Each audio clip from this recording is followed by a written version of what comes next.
నమస్తే, welcome to T-SAT Aarogyamitra. నేను Tejaswi. Yes, ఒకప్పుడు వింటర్ సీజన్ అంటే హాలిడేస్, ట్రిప్స్ గుర్తొచ్చాయి. కానీ ఇప్పుడు వింటర్ అనగానే చాలా రకాలైన డిసీజెస్ గుర్తొస్తున్నాయి, జలుబు, దగ్గు. అండ్ అలాగే ఇది ఒకప్పుడు చాలా తొందరగా క్యూర్ అయ్యేవాళ్ళం దాని నుంచి. కానీ ఇప్పుడు ఒక నెలల తరబడి, వారాల తరబడి వెళ్ళిపోతున్నాం అనమాట. ఎందుకు ఈ జలుబు, దగ్గు ఇలా కంటిన్యూ అవుతుంది? అసలు వింటర్లో వచ్చే ఈ బ్యాక్టీరియా ఇన్ఫెక్షన్లు, సో దీనికోసమే మనం ఈరోజు టాపిక్ తీసుకున్నాం అనమాట.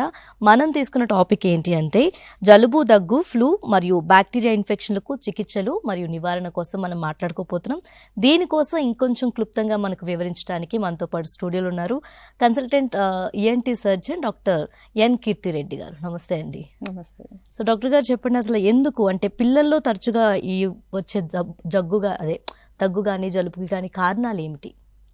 సో యూజువలీ మనకి పిల్లల్లో ఫ్రీక్వెంట్గా మనం పిల్లల్లోనే చూస్తుంటాం ఊరికే దగ్గు, జలుబు, జ్వరము ఇలాంటివి. మెయిన్గా వీటికి కారణం వైరల్ ఇన్ఫెక్షన్స్. ఈ వైరల్ ఇన్ఫెక్షన్స్లో మనం రెండు కేటగిరీస్గా చెప్పుకోవచ్చు.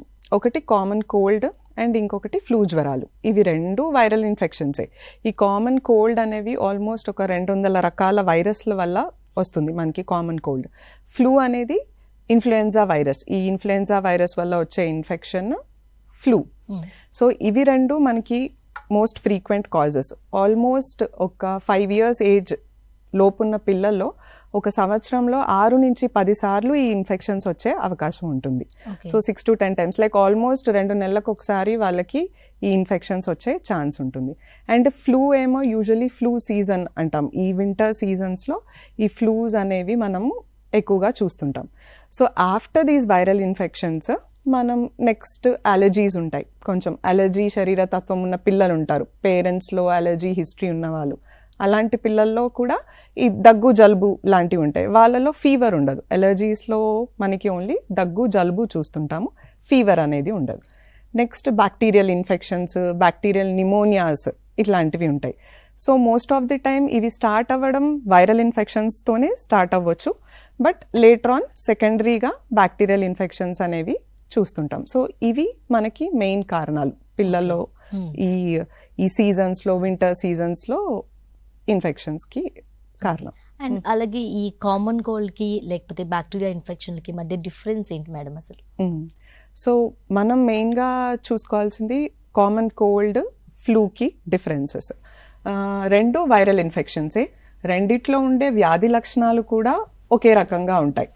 లైక్ కోల్డ్లోను, ఫ్లూలోను కోల్డ్ స్టార్ట్ అవ్వడం రన్నీ నోస్తో, జలుబుతో, ముక్కు కారడంతో, తుమ్ములతోటి స్టార్ట్ అవుతుంది. తర్వాత మైల్డ్ ఫీవర్, కొంచెం fever, 100 below fever and mild cough లాగా స్టార్ట్ అవుతాయి. అండ్ యూజువలీ సెల్ఫ్ లిమిటింగ్ ఉంటుంది. ఒక 2-3 daysలో ఆ సిమ్టమ్స్ అని తగ్గిపోతూ ఉంటాయి. సెకండ్ చూసుకోవాల్సినవి ఫ్లూ జ్వరాలు. ఫ్లూ జ్వరాలు ఏంటంటే సడన్గా స్టార్ట్ అవుతాయి అండ్ సేమ్ సిమ్టమ్స్ సివియర్గా ఉంటాయి. ఫీవర్ అనేది హై గ్రేడ్ ఫీవర్ ఉంటుంది, అబవ్ 100 ఉంటుంది. పిల్లల్లో బాడీ ఏక్స్ ఉంటాయి, కాఫ్ కూడా సివియర్గా ఉంటుంది. కొంతమంది పిల్లల్లో మనము వామిటింగ్స్, డయేరియా లాంటిది కూడా చూస్తుంటాం. జలుబు లక్షణాలు కూడా ఉంటాయి, అంటే కొద్దిగా తుమ్ములు వస్తాయి, నేజల్ కంజెషన్ ఉంటుంది. బట్ మెయిన్ సిమ్టమ్ మనకు అక్కడ ఫీవర్, కాఫ్ ఉంటుంది. సో ఏంటంటే కామన్ కోల్డ్కి మనకి ఫ్లూకి డిఫరెన్షియేట్ చేసుకోవడం ఎందుకు ఇంపార్టెంట్ అనేది. కామన్ కోల్డ్ నేను చెప్పినట్టు సెల్ఫ్ లిమిటింగ్, యూజువల్లీ 2-3 daysలో సిమ్టమ్స్ అని తగ్గిపోతూ ఉంటాయి, ఒక వారంలో కంప్లీట్గా రిలీఫ్ ఉంటుంది. బట్ ఫ్లూ అలా కాదు, బికాజ్ సివియర్ ఇది ఉంటుంది.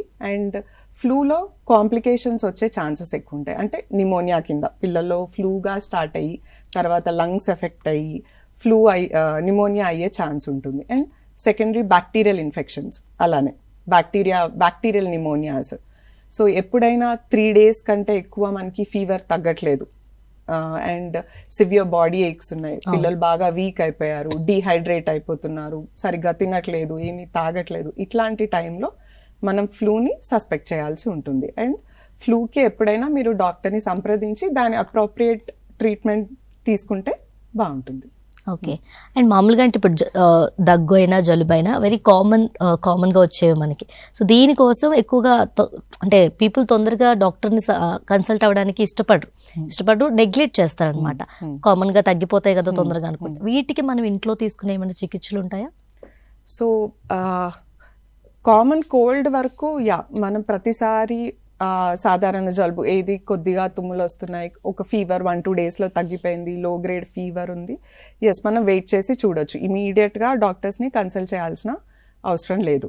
అండ్ వీటికి ఏంటంటే సిమ్టమాటిక్ రిలీఫ్ కోసం మనం ఏం చేయొచ్చు అంటే ఫీవర్ ఉంది పిల్లల్లో, సో మనం పారాసెటమాల్ ఇవ్వచ్చు ఫీవర్ తగ్గించడానికి. అండ్ వాళ్ళకి నేజల్ కంజెషన్ ఉంటుంది, ముక్కు బ్లాక్ అయ్యి బ్రీతింగ్కి కొంచెం వాళ్ళు ఇబ్బంది పడుతూ ఉంటారు. అప్పుడు సెలైన్ నేజల్ డ్రాప్స్ అని ఉంటాయి, అవి 1 year ఏజ్ నుంచి మనం యూజ్ చేస్తూ ఉండొచ్చు. దాని నుంచి steam inhalations night time steam inhalation తీసుకుంటే సో ఆ కంజెషన్ అనేది తగ్గుతుంది. సో ఆ కాఫ్ అనేది కూడా కొంచెం కంట్రోల్లోకి వస్తుంది.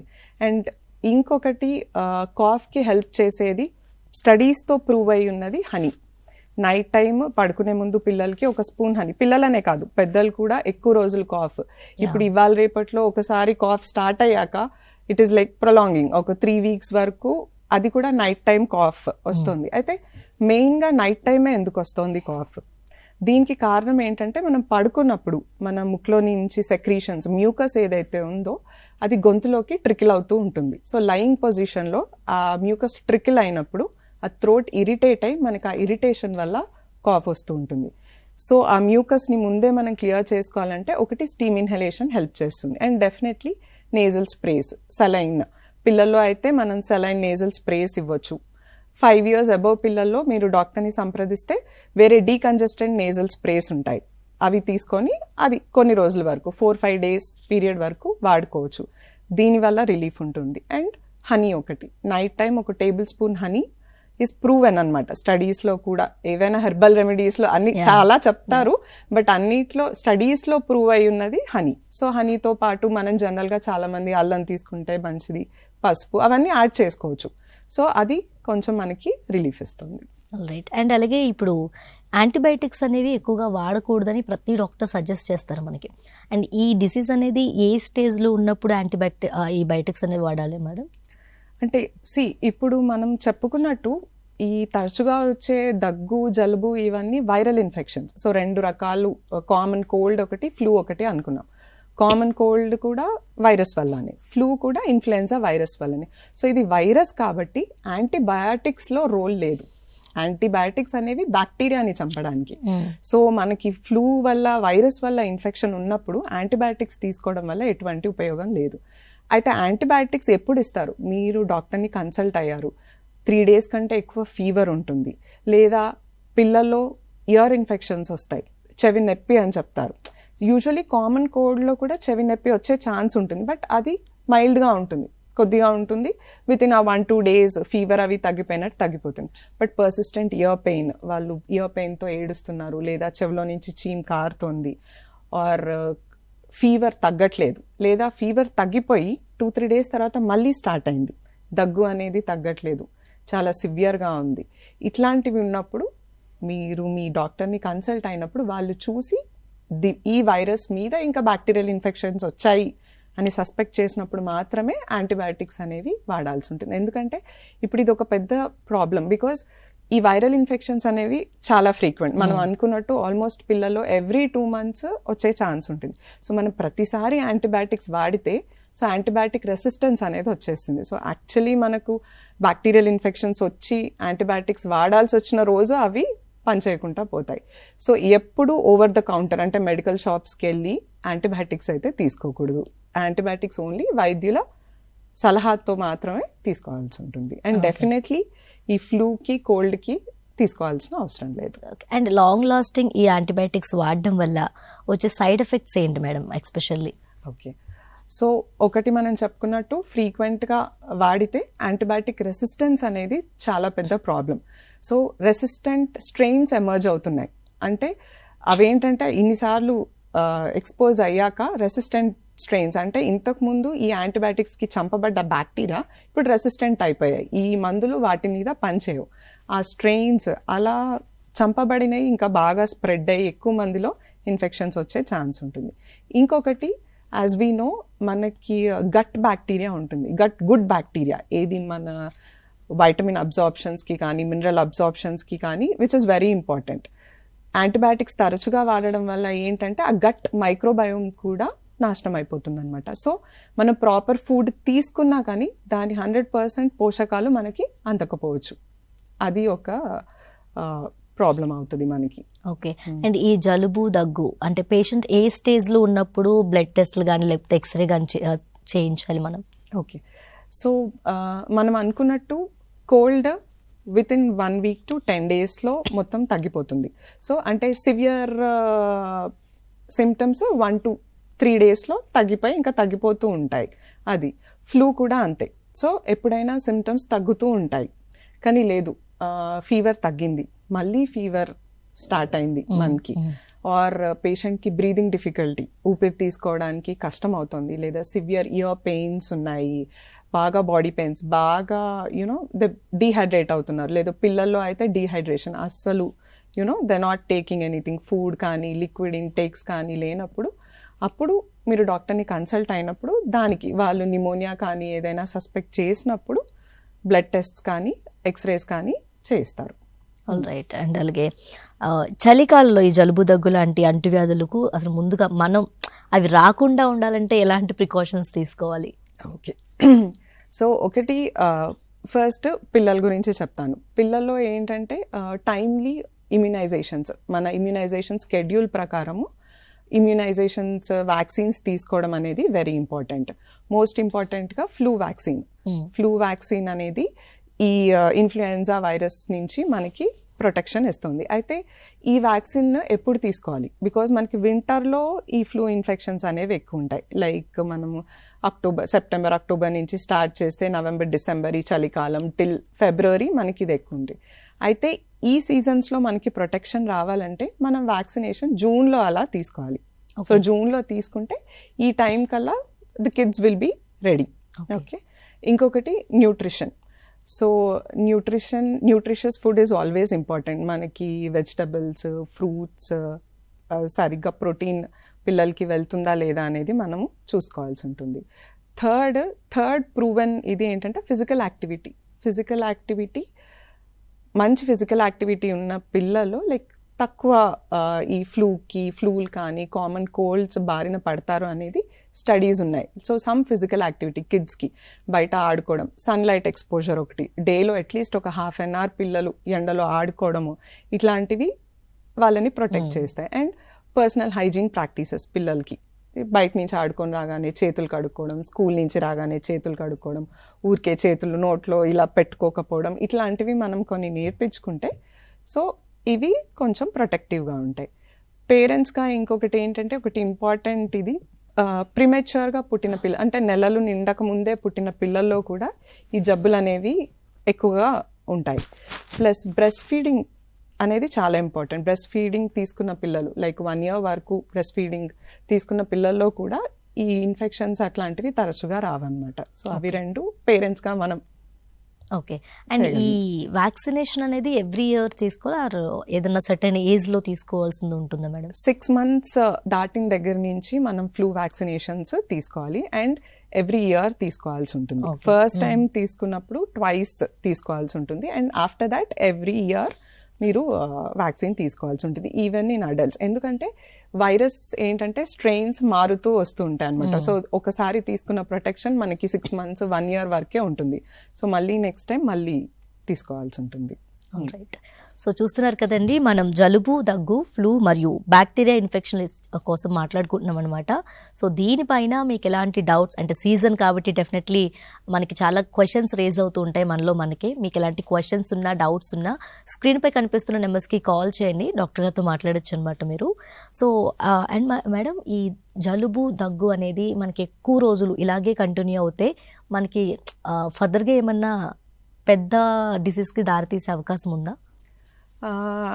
యూజువలీ మనకి ఇన్ఫెక్షన్, ఈ ప్రొలాంగ్డ్ దగ్గు అనేది ఇన్ఫెక్షన్ వల్ల కంటే ఆ ఇన్ఫెక్షన్ వల్ల మన బాడీ ఇస్తున్న రెస్పాన్స్కి డిపెండ్ అయి ఉంటుంది. సో కొంచెం అలర్జిక్ స్వభావం ఉన్న వాళ్ళలో ఎక్కువగా ఆల్రెడీ వైరస్ వల్ల డ్యామేజ్ అయిన కొంచెం టిష్యూ హైపర్ రెస్పాన్సివ్నెస్ అంటాం. సో దానివల్ల మనకి ప్రొలాంగ్డ్ ఈ దగ్గు అనేది ఉంటుంది. సో ఫీవర్ అది కంటిన్యూ అవుతుంది అంటే మాత్రం ఫర్దర్గా మనం ఇన్వెస్టిగేషన్స్ చేసుకోవాల్సి ఉంటుంది. బట్ దగ్గు అనేది రోజుకు తగ్గుతుంది అంటే మనం ఎక్కువ భయపడాల్సిన అవసరం లేదు. ఓకే. అండ్ ఈ పిల్లల్లో తరచుగా ఇన్ఫెక్షన్లు రావడానికి అసలు మెయిన్ కారణం ఏమై ఉంటుంది మేడం? ఓకే, సో మెయిన్ కారణం ఏంటంటే పిల్లల్లో ఇమ్మెచ్యూర్ ఇమ్యూన్ సిస్టమ్ అంటాం. అంటే రోగ నిరోధక శక్తి అనేది పిల్లల్లో కంప్లీట్గా డెవలప్ అయి ఉండదు. పిల్లలు 5 years ఆఫ్ ఏజ్ వచ్చిన తర్వాతనే వాళ్ళ ఆ రోగ నిరోధక శక్తి అనేది కంప్లీట్గా మెచ్యూర్ అవుతుంది అనమాట. సో అంతకంటే లోపు పిల్లల్లో వాళ్ళు ఎక్స్పోజ్ అయిన, అందుకే పెద్దవాళ్ళలో ఈ కామన్ కోల్డ్స్ అట్లాంటివి ఇయర్లీ 1-2 సార్లు వస్తాయి, బట్ పిల్లల్లో ఇంకా ఫ్రీక్వెంట్ ఉంటుంది. బికాస్ ఇది ఇంకొకటి చిన్నపిల్లలు ఆల్రెడీ మరి చిన్నపిల్లలు ఉండి వాళ్ళలో కొంచెం పెద్ద బ్రదర్స్ సిస్టర్స్ ఉండి వాళ్ళు స్కూల్కి వెళ్ళే వాళ్ళు ఉంటాయి, దే క్యారీ ద ఇన్ఫెక్షన్స్. వీళ్ళకి ఇమ్యూనిటీ ఉండదు, వాళ్ళలో సిమ్టమ్స్ ఉండకపోవచ్చు. ఒక్కొక్కసారి పెద్ద పిల్లల్లో సిమ్టమ్స్ లేకపోయినా ఏసిమ్టమాటిక్ క్యారియర్స్ అంటాం. అంటే వాళ్ళలో వైరస్ ఉంటుంది బట్ వాళ్ళకి దగ్గు జలుబు ఇట్లాంటిది ఏది ఉండదు. సో వాళ్ళు క్యారీ చేయడం వల్ల పిల్లల్లో వస్తుంది అనమాట. సో 5 years తర్వాత నుంచి వీటి ఫ్రీక్వెన్సీ అనేది తగ్గుతూ వస్తుంది. అండ్ అలాగే ఈ పిల్లల్లో వచ్చే ఇన్ఫెక్షన్స్ ఎలా వ్యాప్తి చెందుతాయి, అసలు మనం ఎలాగా వీటిని అరికట్టాలి? ఓకే, సో అన్ని వైరల్ ఇన్ఫెక్షన్స్ యూజువలీ ఏంటంటే ఒకటి మెయిన్ ట్రాన్స్మిషన్ డ్రాప్లెట్ ట్రాన్స్మిషన్ అంటాం. ఎలా అంటే ఒక జబ్బు పడ్డ వ్యక్తి తుమ్మినప్పుడు దగ్గినప్పుడు సలైవాతో పాటు ఆ వైరస్ పార్టికల్స్ అనేవి గాల్లోకి విడుదల చేయబడతాయి. సో మనం క్లోజ్ డిస్టెన్స్లో ఉన్నప్పుడు అదే సేమ్ గాలిని పీల్చినప్పుడు మనం వాటికి ఎక్స్పోజ్ అవుతాం. ఒకటి అది. పిల్లల్లో ఇంకొకటి ఏంటంటే పిల్లలు అన్ని నోట్లో పెట్టుకోవడము, టాయ్స్ కానీ ఏది కానీ. సో ఈ ఆల్రెడీ సిక్ అయి ఉన్న పిల్లలు వాళ్ళు నోట్లో పెట్టుకొని అదే టాయ్ వేరే పిల్లలు వాడి లేదా ఓన్లీ ముట్టుకొని ఆ చేతులు మళ్ళీ నోట్లో ముక్కు దగ్గర పెడుతూ ఉంటారు పిల్లలు ఫ్రీక్వెంట్గా. అట్లా స్ప్రెడ్ అవుతుంది. కంటామినేటెడ్ సర్ఫేసెస్ ఒకటి. సో సర్ఫేసెస్ మీద దగ్గినప్పుడు తుమ్మినప్పుడు ఆ డ్రాప్లెట్స్ అక్కడ పడి మళ్ళీ same hand to hand transmissions ఇవి. సో ఇలా అవ్వకుండా ఉండాలంటే మెయిన్గా as I told you personal hygiene practices, ఫ్రీక్వెంట్గా చేతులు కడుక్కోవడం. మనకి జలుబు దగ్గు ఉన్నప్పుడు ఇంట్లో ఇప్పుడు మనకు ఆల్రెడీ జలుబు దగ్గు వచ్చింది, సో ఇంకా అది స్ప్రెడ్ అవ్వకుండా ఉండాలంటే ఒకటి దగ్గినప్పుడు తుమ్మినప్పుడు చేతులు అడ్డం పెట్టుకొని దగ్గడం, తర్వాత ఆ చేతుల్ని వాష్ చేసుకోవడం అండ్ డిస్టెన్స్ మెయింటైన్ చేయగలిగితే. And mask actually protective. Crowded ప్లేసెస్లో ఇప్పుడు అందరూ మాస్క్ని ఇచ్చేసేసారు, బట్ మాస్క్ క్రౌడెడ్ ప్లేసెస్లో అది యూజ్ చేయడం అనేది చాలా బెనిఫిషియల్ అవుతుంది మనం ఈ కామన్ కోల్డ్స్ నుంచి ఈ ఫ్లూస్ నుంచి. ఓకే. అండ్ అలా ఈ జలుబు దగ్గు లేదా జ్వరం వీటికి ఎలాంటి చికిత్సలు ఉంటాయి? యూజువల్లీ ఎవరికైనా జలుబు కావచ్చు జ్వరం కావచ్చు రాగానే బయటకు వెళ్ళి ఒక మెడిసిన్ తీసుకొని వేసేసుకుంటారు. యూజువల్గా మీరైతే ఎలాంటి చికిత్సలు చేస్తారు అండ్ ఏ సిచ్యువేషన్లో డాక్టర్ని కలవాలి మేము? ఓకే, సో కామన్ కోల్డ్కి పర్టికులర్గా మన సిమ్టమాటిక్ రిలీఫ్, ఫీవర్ కూడా ఎప్పుడైనా పిల్లల్లో కూడా 100 above ఉన్నప్పుడు మాత్రమే మనం పారాసెటమాల్ కానీ ఏదైనా ఇవ్వాలి. ఎందుకంటే ఫీవర్ అనేది బాడీస్ డిఫెన్స్ మెకానిజం, టెంపరేచర్ని ఇంక్రీజ్ చేసి ఆ వైరస్ని కిల్ చేయడానికి ట్రై చేస్తుంటుంది. సో మనం బిలో 100 ఉన్నప్పుడే ఫీవర్ని తగ్గించడం అనేది మంచిది కాదు. సో పిల్లల్లో కూడా ఫీవర్ మీకు అబవ్ 100 ఉన్నప్పుడు మాత్రమే పారాసెటమాల్ ఇవ్వడం అనేది మంచిది. ఇంకా సపోర్టివ్ ట్రీట్మెంట్, ఈ నేజల్ స్ప్రేస్ ఇట్లాంటివి మనం యూజ్ చేయొచ్చు. అండ్ ఎస్, పెద్దవాళ్ళలో ఓవర్ ద కౌంటర్ దొరికే డీకంజెస్టెంట్ టాబ్లెట్స్ అందరికీ తెలిసిందే, సిట్రజిన్స్ అని ఇవన్నీ తీసుకోవచ్చు. వీటి వల్ల మనకి ఆ సిమ్టమ్స్ ఉన్నప్పుడు తీసుకోవడం వల్ల వచ్చిన హామ్ లేదు. బట్ ఎక్కడ అంటే యాంటీబయాటిక్స్ మాత్రం ఓవర్ ద కౌంటర్ తెచ్చుకొని ఎప్పుడు వేసుకోకూడదు. సో స్టీమ్ ఇన్హలేషన్స్ ఒకటి, ఇవన్నీ మనకి హెల్ప్ చేస్తాయి. సో యాంటీబయాటిక్స్ ఇవ్వాలా లేదా యాంటీవైరల్స్ ఇవ్వాలా, ఇవన్నీ డాక్టర్స్ మీరు కన్సల్ట్ అయ్యాక డిసైడ్ చేసి ఆ ట్రీట్మెంట్ ఇస్తారు. All right. అండ్ వీటికి ఈ యూజువల్గా జలుబు దగ్గు జ్వరం వీటికి మనం తీసుకోవాల్సిన ఎక్స్పెషల్ అంటే జ్వరం వచ్చిన టైంలో రైస్ ఐటమ్స్ ఎక్కువ తీసుకోకూడదని చాలామంది పెద్దల దగ్గర నుంచి వింటున్నాం మేము. అండ్ ఎందుకంటే వీటికి ఏమైనా ఆహార నియమాలు ఏమైనా ఉంటాయా? చాలా మన కల్చర్లో జలుబు అప్పుడు తీసుకోవాల్సిన ఫుడ్ గురించి చాలా రెస్ట్రిక్షన్స్ అయితే ఉన్నాయి. బట్ ఇవేవి సైంటిఫికలీ ప్రూవెన్ అయితే కాదు. చాలా మంది బనానా తింటే కఫం పెరుగుతుంది అంటారు, సిట్రస్ ఫ్రూట్స్ ఆరెంజెస్ తింటే జలుబు వస్తుంది అంటారు. సో జలుబు ఎప్పుడైనా ఇన్ఫెక్షన్ వల్లనే వస్తుంది, ఫ్రూట్స్ తినడం వల్లనైతే రాదు. సో ఆరెంజెస్ అనేవి rich in vitamin C, oranges కానీ జామకాయలు కూడా తినొద్దని చెప్తారు. జామకాయలు ఇవన్నీ కూడా ఇంకా రిచర్ దాన్ ఆరెంజెస్ మనకి వైటమిన్ సిలో. సో కంపల్సరీ మీరు పిల్లలకి ఆ టైంలో ఫ్రూట్స్ ఇవ్వడం అనేదే కరెక్ట్. బికాస్ వాళ్ళు ఆల్రెడీ సిక్ ఉంటారు, హెవీ ఫుడ్స్ తినలేరు, మనం ఫ్రూట్స్ ఇవ్వము, ఇంకా వాళ్ళకి అప్పుడు ఆ టైంలో ఇంకా వాళ్ళు ఏం తింటారు. సో డెఫినెట్లీ ఫుడ్స్ని, ఈ ఫుడ్ రెస్ట్రిక్ట్ చేయాల్సిన ఫుడ్స్ ఏంటివి అంటే ప్రాసెస్డ్ ఫుడ్స్, ఈ chocolates, biscuits, ice creams, you know packaged food, ఇవి అయితే డెఫినెట్లీ మనము రెస్ట్రిక్ట్ చేయాల్సి ఉంటుంది. బట్ రైస్ కానీ ఎగ్స్ తినొద్దని చెప్తారు, జ్వరం వస్తే ఎగ్స్ తినొద్దు. యాక్చువల్లీ నథింగ్ కూడా తినొద్దంట, but nothing is scientifically proven. If the child is willing, నాకు కావాలి అని అడుగుతున్నారు, లేదు పెట్టండి, ప్రాబ్లం లేదు. ఓన్లీ ఏంటంటే బాగా masala food, fried, deep fried food ఇట్లాంటివి అవాయిడ్ చేయాల్సి ఉంటుంది. But definitely any fruit will not cause cough or cold. So you can take everything ఆ టైంలో, బనానాస్, జామకాయలు ఆర్ ఎవ్రీథింగ్. సో కాల్ ఉన్నారు మేడం, మాట్లాడదాం. హలో. హలో, నమస్తే అండి. నమస్తే అండి, మీ పేరు? గోపాల్ అండి నా పేరు. గోపాల్ గారు, డాక్టర్ గారు ఉన్నారు, మాట్లాడండి. నమస్తే డాక్టర్ గారు. నమస్తే అండి, చెప్పండి. మా పాపకి 3.5 years అండి. ఓకే అండి. కొంచెం ఫీవర్, కోల్డ్ బాగా వస్తుందండి. ఓకే ఓకే, అంటే ఎంత ఫ్రీక్వెంట్గా వస్తుందండి? అంటే ఒక నెఫ్ట్ 6-7 hours కి వస్తుంది మేడం, సిరప్ వేసిన తర్వాత. ఓకే, ఇప్పుడు అంటున్నారా? At present. ఓకే, ఎన్ని రోజుల నుంచి ఉందండి? 3 days నుంచి ఉంది. 3 days నుంచి ఉంది. ఎంత ఉంటుంది ఫీవర్? 101, 102 వస్తుంది. ఓకే, ఓన్లీ ఫీవరా, లేకపోతే తను బ్రీతింగ్ తీసుకోవడానికి అట్లా ఏమైనా ఇబ్బంది పడుతుందా? Cold, cough? కోల్డ్ ఉందండి. ఓకే, పడుకున్నప్పుడు కొంచెం గొరకలాగా వస్తుంది. ఓకే ఓకే, ఇది ఫస్ట్ టైమా అండి తనకి? అంటే ఫీవర్ ఆన్ అండ్ ఆఫ్ అని వస్తూ ఉంటుంది, 2-3 months ఒకసారి అలా. ఓకే, సో గొరక మటుకు నిన్నే అబ్జర్వ్ చేశాను. ఓకే, సో 3 days తర్వాత కూడా ఇంకా ఫీవర్ కంటిన్యూ అవుతుందంటే మాత్రం మీరు పిల్లల డాక్టర్ని ఒకసారి కన్సల్ట్ అవ్వాల్సి ఉంటుందండి, డెఫినెట్లీ.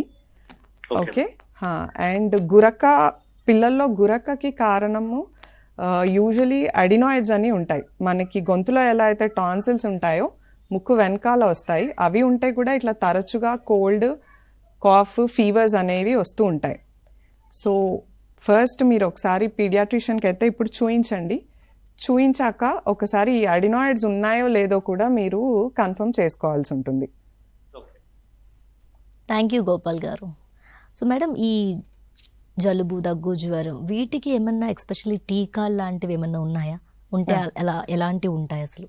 ఓకే, సో కామన్ కోల్డ్కి టీకాలు లేవు, ఎందుకంటే అవి 200+ వైరసెస్ కాజ్ చేసే జబ్బులు కాబట్టి ఒక స్పెసిఫిక్ టీకా డెవలప్ చేయడం అనేది వీలు కాదు. బట్ ఎస్, ఫ్లూకి డెఫినెట్లీ ఫ్లూ వ్యాక్సిన్ ఉంది, ఇన్ఫ్లుయెన్జా వ్యాక్సిన్ ఉంది. అండ్ ఆ vaccine 6 months age, baby 6 months age తర్వాత నుంచి ఇవ్వాల్సి ఉంటుంది. సో ఇమ్యునైజేషన్ స్కెడ్యూల్ ప్రకారం అది తీసుకుంటే బాగుంటుంది. ఈవెన్ పెద్దల్లో కూడా తీసుకుంటే ఈ ఫ్రీక్వెన్సీ ఆఫ్ ఫ్లూ ఇన్ఫెక్షన్స్ అనేవి తగ్గుతాయి. అండ్ ఇమ్యూనో కాంప్రమైజ్డ్ ఉండే పీపుల్, అంటే వేరే వేరే వ్యాధులు ఉన్న వాళ్ళు, డయాబెటీస్ కానీ లేకపోతే ఆస్తమా లాగా ఇలా ఉన్న వాళ్ళు కూడా డెఫినెట్లీ వ్యాక్సినేషన్ తీసుకుంటే వాళ్ళకి ప్రొటెక్షన్ అనేది ఉంటుంది.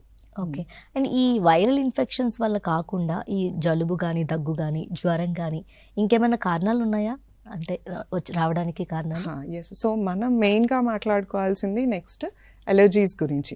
సో అలర్జీస్లో కూడా తరచుగా దగ్గు, జలుబు వస్తుంది, కానీ ఫీవర్ అనేది ఉండదు. సో ఇన్ఫెక్షన్స్లోనేమో మనకి దగ్గు, జలుబుతో పాటు ప్రతిసారి ఫీవర్స్ వస్తుంటాయి. సో అలర్జీస్లో ఏంటంటే, అలర్జీస్లో దగ్గు, జలుబు ఉంటుంది, ముక్కు కారడం, పొద్దున్నే లేవగానే తుమ్ములు రావడం, లేదా నైట్ టైం దగ్గులాగా రావడం, ఇట్లాంటివి ఉంటాయి, కానీ ఫీవర్ అనేది ఉండదు. Next bacterial infections, sinus infections ఉంటాయి. సైనస్ ఇన్ఫెక్షన్స్ ఉన్నప్పుడు కూడా తరచుగా మనకి జలుబు కానీ, దగ్గు కానీ, ఫీవర్ కానీ వస్తుంటాయి. అయితే సైనస్ ఇన్ఫెక్షన్స్ మనం ఎప్పుడు సస్పెక్ట్ చేయాలి. పెద్దవాళ్ళలో వాళ్ళు స్పెసిఫిక్గా కంప్లైంట్స్ చెప్తూ ఉంటారు, ఊరికే ముక్కులో నుంచి గొంతులోకి కఫం లాగా వెళ్తుంది, లేదా చీదినప్పుడు పచ్చగా కఫం వస్తుంది, లేకపోతే ఫేషియల్ పెయిన్స్ ఒకటి బాగా చెప్తారు, పెయిన్ వస్తూ ఉంటుంది, లేదా ఫౌల్ స్మెల్, మా బ్రెత్ మాకే ఫౌల్గా అనిపిస్తుంది, వాసన వస్తుంది. సో ఇట్లాంటి లక్షణాలు ఉన్నప్పుడు మాత్రం డెఫినెట్గా మనము బ్యాక్టీరియల్ ఇన్ఫెక్షన్స్ని సస్పెక్ట్ చేయాల్సి ఉంటుంది. ఇంకొకటి, ఈ పిల్లల్లోనేమో ఈ దగ్గు జలుబుతో పాటు తరచుగా ఇయర్ ఇన్ఫెక్షన్స్ వస్తాయి. చెవి నొప్పి అని మధ్యరాత్రులు లేచి ఏడుస్తుంటారు పిల్లలు చెవు పట్టుకొని, మరీ చిన్న పిల్లలు కూడా చెవు పట్టుకొని ఏడుస్తుంటారు. సో అప్పుడు కూడా మనం బ్యాక్టీరియల్ ఇన్ఫెక్షన్స్, సో ఈ దగ్గుకి జలుబుకి బ్యాక్టీరియల్ ఇన్ఫెక్షన్స్ కారణమా అని చూసుకోవాల్సి ఉంటుంది. ఆల్రైట్, కాలర్ ఉన్నారు మేడం. హలో, మేడం నమస్తే అండి, మీ పేరు? నమస్తే అండి, లక్ష్మి అండి. లక్ష్మి గారు, డాక్టర్ గారు ఉన్నారు, మాట్లాడండి లక్ష్మి గారు. డాక్టర్ గారు చెప్పండి అమ్మా. అదే మా పెద్ద బాబుకి 8 సంవత్సరాలండి. 8. తరచూ మాకు స్కూల్కి వచ్చినా వెళ్ళినా సరే జలుబు ఎక్కువ వచ్చేస్తుందండి, కఫం కింద. ఓకే. చిన్న బాబు కూడా అదే ఆడికి ఎవరు పక్కన పెట్టి పడుకుంటే వాళ్ళు ఆడికి కూడా వచ్చేస్తుంది, ఎక్కువగా ఉండిపోతుందండి, ఎక్కువ రోజులు ఉంటుందండి, జలుబు ఎక్కువ వచ్చేసిన తగ్గుతుంది. ఎక్కువ రోజులు అంటే 15 రోజుల కంటే ఎక్కువగా ఉంటుందమ్మా? ఉంటుందండి. నైట్ టైం ఇలా నోరు తెరిచి నిద్రపోవడము, గురకబెట్టడం ఇలాంటివి ఏమైనా చేస్తాడా? లేదండి, లేదండి, అలా ఏం లేదు. నైట్ టైం గురక ఉండదండి, ఏముండదండి, పెద్ద చేస్తున్నాను ఇంకా అలా చిన్ని ఆడుతానే ఉంటదండి, కఫం అలా వస్తానే ఉంటుంది ముక్కులో నుంచి. ఎప్పటి నుంచి ఉందమ్మా ఈ ఇబ్బంది? అంటే ఈ వింటర్ టైం వచ్చినప్పుడు వచ్చేస్తాండి వేగా ఎక్కువగా, తగ్గదండి, వింటర్ టైం వచ్చినప్పుడు అలా తగ్గదండి. వింటర్ మొత్తం అలానే ఉంటుంది? అలా ఉంటుంది. ఓకే అమ్మా. ముందు ఏమైనా ఎక్స్రేలు అలా తీయించారా అమ్మా బాబుకి? లేదండి, మామూలుగా వచ్చినప్పుడు టాబ్లెట్లు డాక్టర్ గారు తీసుకొస్తే దానికి రాసిస్తుంటే తగ్గిపోయిందండి. అది మళ్ళీ 2 నెలలు గట్ట పట్టేస్తే మళ్ళీ అలా తగ్గుద్దండి, మళ్ళీ చలిగాలికి లేచినప్పుడు గట్ట మళ్ళీ ఎక్కువైపోతుంది. అమ్మ, మీరు చెప్పిన దాని ప్రకారము 2 అయి ఉండొచ్చమ్మా. ఒకటేమో ఎలర్జీలు ఉన్నప్పుడు కూడా ఇలా చలికాలం బాగా కఫం లాగా రావడం, ముక్కు ఎప్పుడు కారుతూ ఉండడం ఇలాంటిది ఉంటుంది. ఇంకొకటి అడినాయిడ్స్ అని ఉంటాయమ్మా, మనకి గొంతులో టాన్సిల్స్ లాగా ఇవి ముక్కు వెనకాల ఉంటాయి. ఇవి పెద్దగా ఉన్నప్పుడు కూడా ఇట్లా కంటిన్యూస్గా ముక్కు కారడము, జలుబు చేయడము, లేదా దగ్గు రావడము ఇట్లాంటివి ఉంటాయి. సో ఒకసారి ఎక్స్రే కానీ మీరు మీ డాక్టర్ గారిని అడిగి అడినాయిడ్స్ ఉన్నాయో లేదో మీరు నిర్ధారించుకోండి. దాని ప్రకారము దీనికి పర్మనెంట్ ట్రీట్మెంట్ ఏంటిది అనేది చూడాల్సి ఉంటుందమ్మా. థ్యాంక్ యూ లక్ష్మి గారు. సో డాక్టర్ గారు, ఇందాక మీరు చెప్పినట్టు ఈ బ్యాక్టీరియా ఇన్ఫెక్షన్స్ వచ్చినప్పుడు ఈ సింటమ్స్ అనేవి పిల్లలకి పెద్దలకు ఒకలాగే ఉంటాయా? ఒకలాగే ఉంటాయి, బట్ మనకి పిల్లలు చెప్పలేరు, పెద్దవాళ్ళు దే కెన్ ఆర్టికులేట్ మనకి ఏం ప్రాబ్లం అవుతుంది అనేది. ఫీవర్ అనేది తగ్గదు, లేదా లో గ్రేడ్ ఫీవర్ అలాగే కంటిన్యూస్గా ఉంటుంది, అండ్ కాంప్లికేషన్స్ వచ్చే ఛాన్సెస్ అనేవి బ్యాక్టీరియల్ ఇన్ఫెక్షన్స్లో ఎక్కువ ఉంటాయి. పిల్లల్లో ఏంటంటే మనం ఇందాక ఆవిడ చెప్పినట్టు అట్లా ఎప్పుడు కారుతూ ఉండడం. ఇప్పుడు మనం కామన్ కోల్డ్స్, ఫ్లూ గురించి మాట్లాడుకున్నప్పుడు ఇవి వస్తాయి, ఒక 2 వీక్స్ అనుకుందాం, 2 వీక్స్ వరకు ఉంటాయి, మళ్ళీ తగ్గిపోయి మళ్ళీ మేబీ ఆఫ్టర్ మంత్ మళ్ళీ స్టార్ట్ అవుతాయి. కానీ ఈ అడినాయిడ్స్ ఉన్నాయి, అడినాయిడ్ రికరెంట్గా ఇన్ఫెక్షన్స్ వస్తున్నాయి, అట్లా ఏంటంటే కంటిన్యూస్గా కొంతమంది చెప్తారు మా వాడి ముక్కు ఎప్పుడు కారుతూనే ఉంటుంది, ఎప్పుడు దగ్గుతూనే ఉంటారు, ఇలాంటివి కంటిన్యూస్గా జరుగుతూనే ఉంటాయి. సో ఇంకొకటి బ్యాక్టీరియల్గా థ్రోట్ పెయిన్స్, టాన్సిలైటిస్ కంప్లైంట్స్ ఉంటాయి, వాళ్ళు సరిగ్గా తినరు, ఏది పెట్టినా సాలిడ్ ఫుడ్ని తీసుకోరు. ఇలా ఉన్నప్పుడు ఇయర్ ఇన్ఫెక్షన్స్, తరచుగా ఇయర్ పెయిన్స్ వస్తున్నాయి, నొప్పి వస్తుందని ఏడుస్తున్నారు, ఇట్లాంటివి ఉన్నప్పుడు మనం బ్యాక్టీరియల్ ఇన్ఫెక్షన్స్ని, అడినాయిడ్స్ ఉన్నాయా లేదా చూసుకోవాల్సి ఉంటుంది. ఓకే, అండ్ ఈ అలర్జీ కావచ్చు, సైనస్కి కావచ్చు, ఎలాంటి ట్రీట్మెంట్ ఉంటుంది మేడం?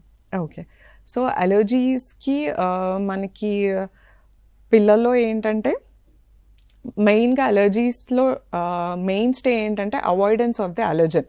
మనకి దేనికి అలర్జీ ఉందో వాటిని అవాయిడ్ చేసుకుంటడం మెయిన్ ఇది. కానీ ఏమవుతుందంటే యూజువల్గా అందరికీ ఉండే allergy dust allergy. So dust అనగానే మనం అదేదో బయట డస్ట్ కాదు, usually it's the house dust. House డస్ట్లో ఒక చిన్న క్రిమి ఉంటుంది, హౌస్ డస్ట్ మైట్ అంటాం అనమాట. సో దానికి చాలామందికి అలర్జీ ఉంటుంది. సో ఇది మనకి కంటికి కనిపించే డస్ట్ కూడా కాదు, లేదు మా ఇల్లు నీట్గా ఉంటుంది మా ఇంట్లో ఉండదు అని కాదు. సో ఇలా ఏంటంటే మనము ఫ్రీక్వెంట్గా పిల్లో కవర్స్ ఒకటి, బెడ్షీట్స్ ఒకటి చేంజ్ చేసుకోవడం ఇట్లాంటివి కొన్ని ఉంటాయి. నెక్స్ట్ నేజల్ స్ప్రేస్ ఉంటాయి. నేజల్ స్ప్రేస్, టాపికల్ స్టీరాయిడ్స్, ఇవి సేఫ్.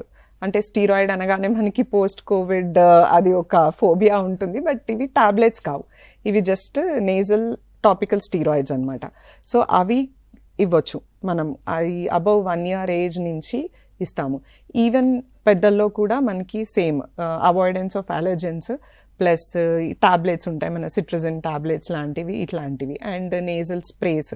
అయితే అలర్జీ ట్రీట్మెంట్ దేనిపైన డిపెండ్ అయి ఉంటుంది అంటే సివియరిటీని బట్టి. కొంతమందికి సీజనల్గా కొన్ని రోజులు ఉంటుంది, దానివల్ల ఎక్కువ ఇబ్బంది ఉండదు, సో వాళ్ళు ఈ టాబ్లెట్స్ కొన్ని రోజులు స్ప్రేస్ వాడుకొని మేనేజ్ చేసుకోవచ్చు. కొంతమందికి ఇయర్ మొత్తం ఉంటుంది, బాగా సఫర్ అవుతారు, అంటే ఏదైనా వర్క్ చేసుకోవాలన్నా ఇబ్బంది అవుతుంది, పొద్దునే కంటిన్యూస్గా 20 తుమ్ములు 30 తుమ్ములు, వంట చేస్తున్నప్పుడు ఇట్లా ప్రాబ్లం ఉంటుంది. అట్లాంటి వాళ్ళకి ఇప్పుడు లేటెస్ట్గా వచ్చిన ఇమ్యూనోథెరపీస్ అని వచ్చాయి. అదేంటంటే ఫస్ట్ అసలు మీకు దేనికి అలర్జీ ఉందనేది టెస్ట్ చేస్తాం. సో ఇందులో 2 రకాలు ఉంటాయి. ఒకటి బ్లడ్ టెస్ట్ చేసుకోవచ్చు మనం, బ్లడ్లో అసలు అలర్జీ దేనికి అలర్జీ, ఫుడ్కి ఉందా, మీకు ఎటువంటి ఫుడ్కి అలర్జీ ఉంది, డస్ట్కి ఉందా ఏంటి అనేది. లేదా అంటే స్కిన్ మీద టెస్ట్ చేస్తాం, స్కిన్ ప్రిక్ టెస్ట్ అంటాం. సో దాంట్లో ఏంటంటే దేనికి అలర్జీ ఉందో మనకి తెలుస్తుంది. దాని ప్రకారం డ్రాప్స్ లాగా ఇస్తామన్నమాట. సో ఇదేంటంటే పర్మనెంట్గా మీకు అలర్జీ పోతుంది. ఇంతకుముందు మనం చెప్పుకున్నవి ఏంటంటే మేము సిట్రజిన్ టాబ్లెట్ వేసుకున్న 2 days బాగుంటారు, మళ్ళీ స్టార్ట్ అవుతుంది, మళ్ళీ టాబ్లెట్ వేసుకోవాల్సి వస్తుంది. అలా కాకుండా ఇమ్యూనోథెరపీలో ఏంటంటే మీకు పర్మనెంట్గా అలర్జీ అనేది పోతుంది. సో ప్రొలాంగ్ ట్రీట్మెంట్ ఉంటుంది, 1 to 3 years తీసుకోవాల్సి ఉంటుంది, బట్ ఆఫ్టర్ దాట్ మీకు పర్మనెంట్ అలర్జీస్ నుంచి రిలీఫ్ ఉంటుంది. అంటే ఏ పేషెంట్ కండిషన్ ఏ సిచ్యువేషన్లో ఉండాలి ఈ ఇమ్యూనోథెరపీ చేయాలంటే? అదే సిమ్టమాటిక్, అంటే సిమ్టమ్స్ సివియరిటీని బట్టి. బాగా సఫర్ అవుతున్నాం మన, కొంతమంది వాళ్ళు డే టు డే పనులు కూడా చేసుకోలేరు, డ్రైవ్ చేస్తున్నప్పుడు కంటిన్యూస్గా తుమ్ముళ్ళు వస్తుంటాయి, లేదా వంట చేస్తున్నప్పుడు కళ్ళు ముక్కు కారిపోతుంటుంది, it is interfering with your lifestyle. అప్పుడు మనము ఆ బేసిస్ మీద, కొంతమందికి ఇప్పుడు కోల్డ్ కాఫ్ టైంలో కూడా కంటిన్యూగా తుమ్ములు రావడం అనేది జరుగుతుంది కదా, సో వాళ్ళకి వీళ్ళకి డిఫరెన్స్ ఏంటి మేడం? సో ఇప్పుడు జలుబు మనం మాట్లాడుకున్నట్టు ఇన్ఫెక్షన్ లాగా వస్తుంది, దాంట్లో ఫీవర్ ఉంటుంది, ఫీవర్ వస్తుంది, స్లైట్గా కాఫ్ వస్తుంది, దాంతోపాటు కొంచెం జలుబు తుమ్ములు లాంటివి వస్తాయి, and what ever it is దాని కోర్స్ 1 week or 10 daysలో తగ్గిపోతుంది. బట్ అలర్జీస్ అలా కాదు, మనకి దాని కాజ్ ఏంటో తెలుస్తుంది. కొంతమంది స్పెసిఫిక్గా చెప్తారు, మేము వంట పోపు వేసిన తర్వాతనే మాకు తుమ్ములు వస్తాయి, లేదా పొద్దున్నే లేవగానే, చాలా మంది టిపికల్గా చెప్పేది పొద్దున్నే లేవగానే తుమ్ములు వస్తాయి, మధ్యాహ్నం కల్లా బెటర్ అయిపోతాం, నైట్ అంతా బాగానే ఉంటుంది, మళ్ళీ పొద్దున్నే లేవగానే, లైక్ గ్యాప్స్ ఉంటాయన్నమాట. అండ్ అది వాళ్ళకి ఇయర్ మొత్తం ఉండొచ్చు. అండ్ వాళ్ళలో ఏంటంటే ఈ ముక్కు కారేది ఏదైనా it is like watery discharge ఉంటాయి. ఇన్ఫెక్షన్స్లో ఏంటంటే ఇనిషియలీ వాటరీ ఉండి తర్వాత థిక్గా అయ్యి తర్వాత ఎల్లోగా అవ్వడము, లేదా ఫేషియల్ పెయిన్స్ రావడము, ఈ ఫౌల్ స్మెల్, ఇట్లాంటివి ఇన్ఫెక్షన్ యొక్క ఉంటాయి. బట్ అలర్జీస్లో ఏంటంటే ఇవన్నీ ఏమీ ఉండవు. ఓకే, కాల్ ఉన్నారు. హలో హలో, నమస్తే అండి, మీ పేరు? రామలక్ష్మి. రామలక్ష్మి గారు, డాక్టర్ గారు ఉన్నారు, మాట్లాడండి. చెప్పండి అమ్మా. మేడం మా పాపకి 6 months వచ్చాయి మేడం. 6 months, okay. మనకి ఎక్కువగా గురక వస్తుంది మేడం. 6 months పాపకి గురక వస్తుందండి? ఎప్పటి నుంచి ఉంది గురక? ఒక 1 month నుంచి మేడం. ఓకే, అంటే దగ్గు జలుబు అలా అయినా చేసాయమ్మా, లేకపోతే? జలుబు ఏమి లేదు మేడం, కానీ అప్పుడప్పుడు కొంచెం దగ్గు వస్తుంది అంతే. ఓకే, ఇది మీరు చూడాల్సి ఉంటుందమ్మా. మరి 6 నెలలు అన్నారు కదా పాపకి? 6 నెలల పాప అంటే మరి ఇన్ఫెక్షన్స్ ఉన్నాయా, లేకపోతే కంజనైటల్ అనామలీస్ అంటాం, ఒక్కొక్కసారి పుట్టుకతో వచ్చే కొన్ని చేంజెస్, ముక్కు స్ట్రక్చర్లో చేంజెస్ ఇట్లాంటివి ఉంటాయమ్మా. ఇది ఎగ్జామినేషన్ చేశాకే చెప్పడానికి ఉంటుందమ్మా తనకి ఎందుకు అట్లా గురక వస్తుందనేది. ఆల్రెడీ తీసుకెళ్ళాం మేడం, చెకప్ చేసి అలాంటిది ఏమి లేదు, గురకేం రావట్లేదు అన్నారు. గురకేం రావట్లేదు అన్నారా? సో మీరు నెక్స్ట్ టైం అమ్మ పాప పడుకున్నప్పుడు గురక వస్తున్నప్పుడు దాన్ని రికార్డ్ చేయండి. ఓకే రికార్డ్ చేసి అది మీరు డాక్టర్ గారికి ఒకసారి చూపించండి. ఓకే ఓకే, అప్పుడు తర్వాత ఎగ్జామినేషన్, ఎందుకంటే 6 నెలల పాప అంటే డైరెక్ట్ ఎగ్జామినేషన్స్కి ఎండోస్కోపీస్కి కానీ దేనికైనా మనం డైరెక్ట్గా చేయలేము. సో ముందు గురక ఉందా లేదా అనేది కన్ఫర్మ్ చేసి మీరు వీడియో తీసి చూపించి పర్టికులర్గా ఇలా వస్తుంది అని చెప్తే మీ డాక్టర్ గారికి కూడా ఐడియా వస్తుంది అసలు అది సౌండ్స్ దేనివల్ల వస్తున్నాయని. దాని ఫర్దర్ ఇంకా ఏం చేయాలి అనేది చెప్తారమ్మా. ఓకే థ్యాంక్ యూ రామలక్ష్మి గారు. డాక్టర్, ఇంతకు ముందు మీరు ఫస్ట్ కాలర్తో మాట్లాడినట్టు ఈ అడినాయిడ్స్ అంటే ఏమిటి, అసలు ఎందుకు పెరుగుతాయి మనకి? ఓకే, అడినాయిడ్స్ అంటే ఇప్పుడు టాన్సిల్స్ గురించి మనకి తెలుస్తుంది. ఇప్పుడు గొంతులో ఉండే లింఫాయిడ్ స్ట్రక్చర్స్ అంటాం మనకి. సో అలా టాన్సిల్స్ లాగా అడినాయిడ్స్ మన ముక్కు వెనకాల వస్తాయన్నమాట. సో ఇవన్నీ ఏంటంటే ఇన్ఫెక్షన్స్ని బాడీలోకి రానివ్వకుండా గేట్వే లాగా అనమాట. సో ఇనీషియలీ గొంతులో టాన్సిల్స్ అని ఉంటాయి, లింగువల్ టాన్సిల్స్ అని ఉంటాయి, మన నాలుక మీద ఉంటాయి. అలాగే అడినాయిడ్స్ ఈ ముక్కు వెనకాల వస్తాయి. సో కొన్నిసార్లు ఎందుకు అవుతాయి, అడినాయిడ్ సైజ్ ఎందుకు పెరుగుతాయి అన్న దాని మీద కొన్ని కారణాలు ఉన్నాయి. అలర్జీస్ వల్ల పెరుగుతాయి అంటారు, లేదా పిల్లలు చిన్న age like with in 1 year 2 years రిపీటెడ్గా ఈ వైరల్ ఇన్ఫెక్షన్స్కి ఎక్స్పోజ్ అయ్యారు. అలాంటప్పుడు దాని సైజు పెరుగుతుందన్నమాట. సో సైజ్ పెరిగి ఏమవుతుందంటే అది ముక్కు వెనకాల మన ఎయిర్వేని బ్లాక్ చేస్తాయి. సో ఇప్పుడు మనం గాలి తీసుకునేటప్పుడు ముక్కులో నుంచి వెళ్ళాలి, కానీ ఈ అడినాయిడ్స్ పెద్దగా సైజ్ అయ్యి అక్కడ బ్లాక్ చేస్తుంది. సో పిల్లల్లో ఏంటంటే అప్పుడు ముక్కులో గాలి ఆడదు, అందుకని అలా నోరు తెరిచి బ్రీతింగ్ తీసుకుంటూ ఉంటారనమాట. అది ఒకటి అడినాయిడ్స్ ఉంటుంది. అండ్ ఎస్పెషల్లీ ఈ అడినాయిడ్స్ ఉన్నాయి అని తెలుసుకోవడానికి ఎలాంటి టెస్టులు చేస్తుంటారు మీరు? ఓకే, సో ఫస్ట్ మనకి అడినాయిడ్స్ ఉన్నాయా లేవా అని ఎప్పుడు డౌట్ వస్తుంది.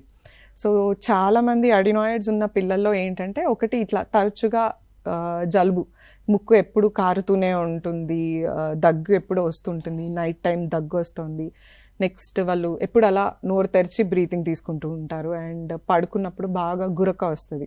అండ్ సివియర్ కేసెస్లో బాగా అబ్స్ట్రక్షన్ ఉంది, అడినాయిడ్స్ ఉన్నాయి, గొంతులో టాన్సిల్స్ ఉన్న వాళ్ళకి ఏంటంటే స్లీప్ డిస్టర్బెన్సెస్ కూడా ఉంటాయి. పిల్లలు ఏంటంటే కదిలిపోతూ ఉంటారు, అసలు ఒక దగ్గర పడుకోకుండా డిస్టర్బ్డ్ స్లీప్ ఉంటుంది. అండ్ రిపీటెడ్గా ఇయర్ ఇన్ఫెక్షన్స్ వస్తున్నాయి ఊరికే. అంటే ఇప్పుడు కామన్ కోల్డ్స్ ఫ్లూతో పాటు 1-2 సార్లు ఇయర్లో ఇన్ఫెక్షన్స్ వస్తే పర్లేదు, బట్ రికరెంట్గా more than 3 times ఒక సంవత్సరంలో more than 3 times మనకి ఇయర్ ఇన్ఫెక్షన్స్ వచ్చాయి అన్నప్పుడు మేము అడినాయిడ్స్ని సస్పెక్ట్ చేస్తాం. సో అప్పుడు 2 మెథడ్స్ యూజ్ చేస్తాం. ఒకటి ఎక్స్రే నేజోఫారింగ్స్ అని ఉంటుందన్నమాట. సో దాంట్లో ఏంటంటే మనకి ఆ ఎక్స్రేలో అడినాయిడ్స్ సైజ్ అనేది తెలుస్తుంది. ఇక్కడ పిక్చర్లో చూపించినట్టు సో ఎయిర్వే అక్కడ ఎల్లో లైన్ చూపించారు చూడండి. సో అక్కడ యాక్చువల్లీ మనకి ఎయిర్ కాలమ్ ఉండాలి, గాలి వెళ్ళాలి, కానీ అది చూడండి కంప్లీట్గా బ్లాక్ చేసిందనమాట. సో ఈ ఎక్స్రే చాలు మనకి అడినాయిడ్ ఏ ఇదిలో ఉందనేది చూడడానికి. అండ్ ఇంకొకటి ఎండోస్కోపిక్గా, కొంచెం పెద్ద పిల్లల్లో అనుకోండి మనకి వాళ్ళు ఎండోస్కోపిక్గా చిన్న పెన్ కెమెరాలా ఉంటుంది, డైరెక్ట్గా త్రూ నోస్ మనం చూడొచ్చు ఎంత బ్లాక్ చేస్తుందని. మేము యూజువలీ సిటీ స్కాన్స్ అయితే అడ్వైస్ చేయము. సో పిల్లల్లో ఎందుకంటే ఒక సిటీ స్కాన్ ఆల్మోస్ట్ 100 to 200 ఎక్స్రేస్తో సమానం రేడియేషన్, కాబట్టి మనకి ఎక్స్రేస్ చాలు. ఎక్స్రేస్లో మనకి అడినాయిడ్స్ ఉన్నాయా లేదా అని తెలిసిపోతుంది. అండ్ కొంచెం పెద్ద పిల్లల్లో అయితే ఎండోస్కోపిక్గా చూసి చేసుకోవచ్చు. ఇంకొకటి సైనస్ ఇన్ఫెక్షన్స్ పిల్లల్లో వస్తాయా అనేది ఒక క్వశ్చన్ ఉంటుంది. ఇప్పుడు మనకి కొంచెం జలుబు యాక్చువల్లీ ముక్కు సైనస్ ఏంటంటే ఒక యూనిట్, ముక్కు వేరు సైనసెస్ వేరు అని కాదు. సైనసెస్ అనేవి మన స్కల్లో ఉండే ఎయిర్ స్పేసెస్ అన్నమాట. సో వాటి ఓపెనింగ్స్ మనకి ముక్కులోకే ఉంటాయి. సో ఎప్పుడైనా ఈ జలుబు ఇది ఉన్నప్పుడు సైనస్లో ఎంతో కొంత ఇన్ఫెక్షన్ అయితే ఉంటుంది. అండ్ అవి ఈ ముక్కు జలుబు ఫ్లూ ఎప్పుడైతే తగ్గిపోతుందో ఈ సైనస్ది కూడా తగ్గిపోతుంది. సో వెరీ రేర్లీ అవి ఆ సైనస్ ఇన్ఫెక్షన్స్ అట్లా ఉండిపోతాయి అన్నమాట. అప్పుడు మనకి సర్జరీస్ చేయాల్సి వచ్చినప్పుడు మాత్రమే సిటీ స్కాన్స్ అనేవి మనం తీయాల్సి ఉంటుంది. అదర్వైజ్ మనం అడినాయిడ్స్కి జస్ట్ ఎక్స్రేస్ లేదా ఎండోస్కోపిక్ ఎగ్జామినేషన్, ఈ రెండిట్లో ఏది ఒక్కటి చేసినా సరిపోతుంది. ఓకే, అండ్ అలాగే ఈ అడినాయిడ్స్ అనేవి లాంగ్ లాస్టింగ్ అంటే లైఫ్ టైం ఉన్నప్పుడు ఇంకేదైనా ప్రాబ్లంకి దారితీసే అవకాశం ఉంటుందా? ఓకే, సో అడినాయిడ్స్ ఏంటంటే మనకి 7 years ఏజ్ నుంచి రిగ్రెస్ అవ్వడం మొదలవుతాయి. 3 years ఏజ్ నుంచి ర్యాపిడ్గా పెరిగేది ఉంటే దాని సైజ్ పెరుగుతూ 7 years ఏజ్ నుంచి స్లోగా ష్రింక్ అవ్వడం స్టార్ట్ అయ్యి వన్స్ దే రీచ్ 10, 11, 12 years కల్లా అవి తగ్గిపోతాయి. కానీ లేదు, అట్లా తగ్గట్లేదు, అట్లా కంటిన్యూస్గా ఎక్కువ ఉంది అంటే, సో మనం చెప్పుకున్నట్టు ఇది ముక్కు వెనకాల వస్తాయి కాబట్టి పిల్లల్లో ఏంటంటే ముక్కులో నుంచి గాలి తీసుకోవడానికి అవ్వక నోరు తెరిచి నిద్రపోతుంటారు. అండ్ ఈ అబ్స్ట్రక్షన్ వల్ల ఏంటంటే నెగిటివ్ ప్రెషర్ వల్ల ఒక్కొక్కసారి ఈవెన్ ఈ ఓరల్ ఎయిర్వే కూడా నారో అయిపోతుంది. సో ఏమవుతుందంటే పిల్లలు పడుకున్నాక మొత్తం క్లోజ్ అయిపోతుంది ఎయిర్వే అనేది, అయ్యి వాళ్ళకి ఆక్సిజన్ అనేది అందదు కరెక్ట్గా, అందక మెలకు వస్తుంది. మెలకు వచ్చి అటు ఇటు తిరిగి డిస్టర్బ్ ఇది అయిపోయి మళ్ళీ పడుకుంటారు, మళ్ళీ ఈ సైకిల్ కంటిన్యూ అవుతుంది. సో అట్లా కంటిన్యూస్గా నైట్ టైం ఆక్సిజన్ సాచురేషన్స్ అనేవి తగ్గడం అనేది మంచిది కాదు. ఇంకొకటి ఏంటంటే ఫేస్ షేప్స్ అనేవి మారిపోతాయి. ఎప్పుడు అలా నోరు తెరిచి బ్రీతింగ్ తీసుకుంటే అడినాయిడ్ ఫేషీస్ అంటాం అనమాట. సో అందులో ఏంటంటే ఓవర్ క్రౌడింగ్ ఆఫ్ టీత్, ఎత్తుపల్లలాగా రావడము, ఓకేనా, ఈ జా స్ట్రక్చర్ మారిపోవడము, ఇట్లాంటి ఎఫెక్ట్స్ ఉంటాయన్నమాట. సో ఇవన్నీ ఏంటంటే అడినాయిడ్స్ 11-12 years కల్లా తగ్గిపోతాయి. కానీ ఇన్ని రోజుల నుంచి వాళ్ళకి ఎఫెక్ట్స్ ఉంటాయి, పర్మనెంట్ చేంజెస్ కదా, ఫేస్ స్ట్రక్చర్లో పర్మనెంట్ చేంజెస్, దీనివల్ల ముక్కు దూలం కూడా వంకర వెళ్తుంది అనమాట అలా నోరు తెరిచి ఉండడం వల్ల. సో ఇవన్నీ దృష్టిలో పెట్టుకొని మనం ఆ అడినాయిడ్స్కి ట్రీట్మెంట్ ఇవ్వాలా లేదా అనేది డిసైడ్ చేసుకోవాల్సి ఉంటుంది. అసలు ఈ అడినాయిడ్స్ కి మెయిన్ సిమ్టమ్ ఏంటి మేడం? గురక, మౌత్ బ్రీతింగ్, నైట్ టైమ్ గురక, డే టైంలో మౌత్ బ్రీతింగ్, అలా నోరు తెరిచే బ్రీత్ చేస్తుంటారు కొంతమంది పిల్లలు, నోరు మూయరు. ఇంకొకటి ఎప్పుడూ జలుబు ఉంటుంది. కొంతమంది చెప్తారు మా వాడి ముక్కు ఎప్పుడూ కారుతూనే ఉంటుంది. ఇది ఎందుకంటే మనకి యూజువలీ నోస్లో ఫిజియలాజికల్ సెక్రీషన్స్, మ్యూకస్ అనేది ప్రొడ్యూస్ అవుతూనే ఉంటుంది ఎవరికైనా, మనకు తెలియకుండా అది కంటిన్యూస్గా గొంతులోకి డ్రైన్ అయిపోతుంటుంది. We are not aware of it. కానీ ఇప్పుడు ఈ అడినాయిడ్స్ ఎప్పుడైతే పెద్దగా ఉండి మన ముక్కుని వెనకాల బ్లాక్ చేస్తున్నాయో, సో ఆల్ దీస్ సెక్రీషన్స్ యాంటీరియర్గా కారుతూనే ఉంటాయి. ఓకే, అలా కారుతూ ఉండి ఆ సెక్రీషన్స్ అంతా బ్లాక్ అయ్యి వాటిలో ఇన్ఫెక్షన్స్ ఫామ్ అయ్యి అప్పుడు మళ్ళీ ప్యూరిలెంట్గా. ఓకే, అంటే ఈ అడినాయిడ్స్ ఉన్న వాళ్ళకి జలుబు లాంటి సింటమ్స్ వాళ్ళకి అంటే పర్సనల్ ఏం తెలీదు. పిల్లలు పేరెంట్స్ గమనించగలరు, నోరు తెరిచి బ్రీత్ చేస్తుండడము, నైట్ టైం గురక పెట్టడము, ఎప్పుడు జలుబులాగా ముక్కు కారుతూనే ఉండడం, కొంతమంది పిల్లలకి నైట్ టైం దగ్గు రావడము.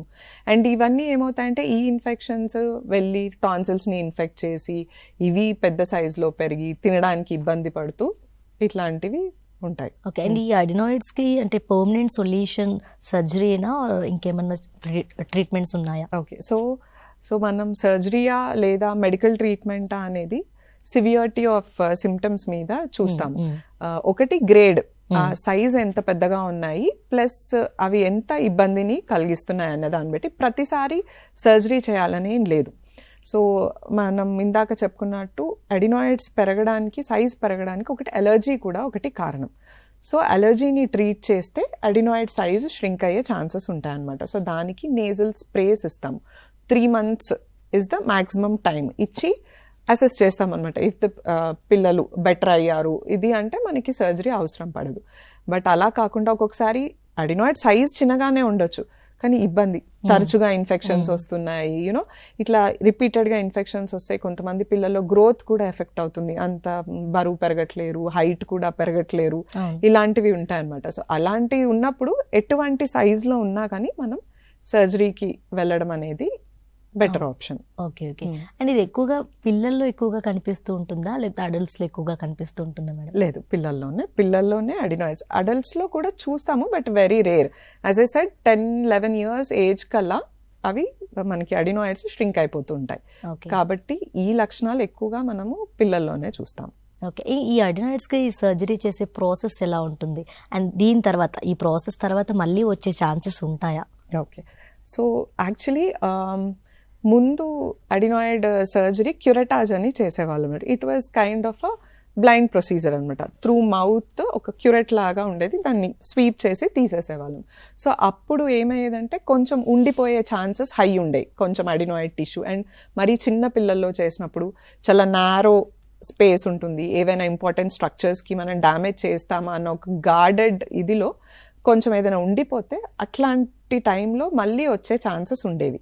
కానీ ఇప్పుడు చేసేది ఎండోస్కోపిక్గా మనం కోబ్లేషన్ అని చేస్తాం. So we kind of all the tissue under vision అంతా టిష్యూనంతా తీసేస్తాము. కాబట్టి ఇప్పుడు అట్లా మళ్ళీ రికరెన్స్ వచ్చే ఛాన్సెస్ అయితే చాలా రేర్. ఓకే.